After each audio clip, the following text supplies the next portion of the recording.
semuanya, perkenalkan nama saya Siva Isnaini dengan NIM 23621037 kelas HKI 5B.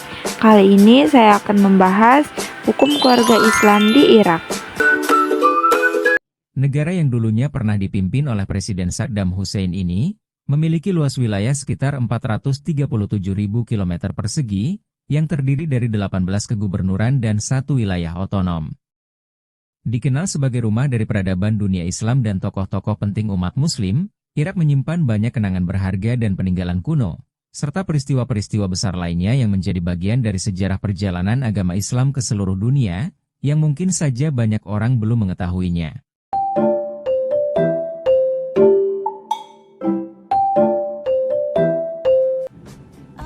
Irak, sebuah negara di jantung dunia Islam. Negara yang kaya akan sejarah peradaban Islam dari zaman Abbasiyah hingga masa modern.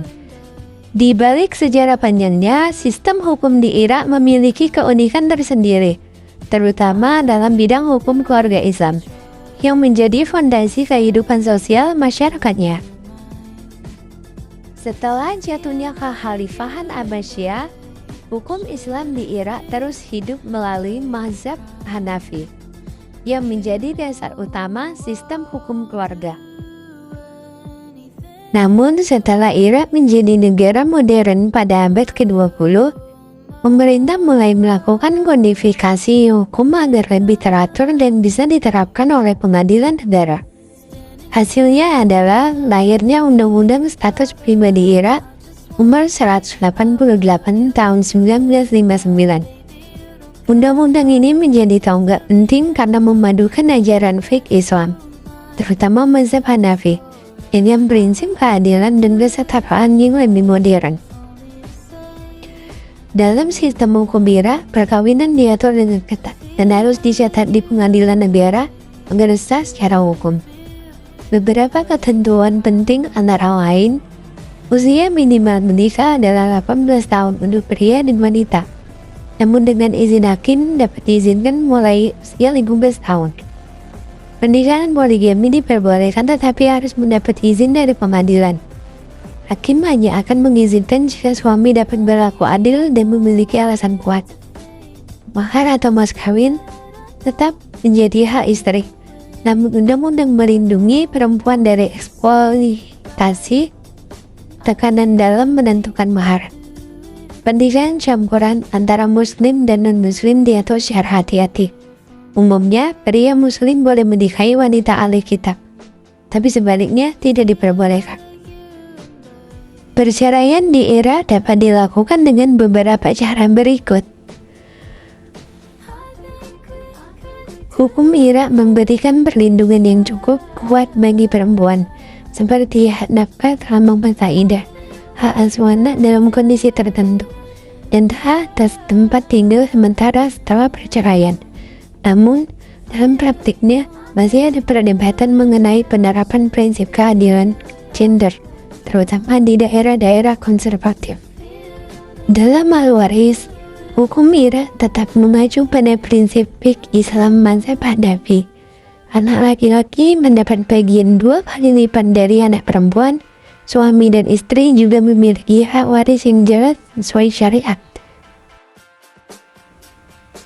Untuk pengasuhan anak, hukum lebih menekankan pada kepentingan terbaik bagi anak, meskipun ayah tetap dianggap sebagai kepala keluarga. Dalam banyak kasus, hak asuh anak kecil biasanya diberikan kepada ibu, hingga anak mencapai usia tertentu. Setelah invasi tahun 2003 dan perubahan politik besar di Irak, muncul perdebatan mengenai reformasi hukum keluarga.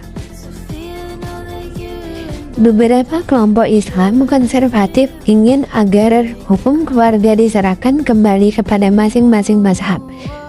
Sementara kelompok moderat dan perempuan menolak karena khawatir akan menimbulkan diskriminasi.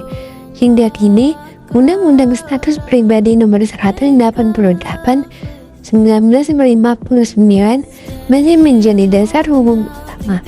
Meskipun beberapa pasal telah direvisi, Irak menjadi contoh unik Negara Muslim yang tetap mempertahankan hukum keluarga Islam nasional yang relatif modern di tengah tekanan politik dan perbedaan mazhab yang kompleks. Hukum keluarga Islam di Irak mencerminkan upaya menjaga keseimbangan antara ajaran syariah, kebutuhan sosial modern, dan prinsip keadilan. Meski masih menghadapi banyak tantangan, pengalaman Irak menunjukkan bahwa hukum Islam bisa dikodifikasi dan dijalankan dalam kerangka negara modern tanpa kehilangan nilai spiritualnya. Dan pada akhirnya, jalan hukum keluarga Islam tetaplah sama, menjaga ketentraman, keadilan, dan keharmonisan dalam rumah tangga dan masyarakat.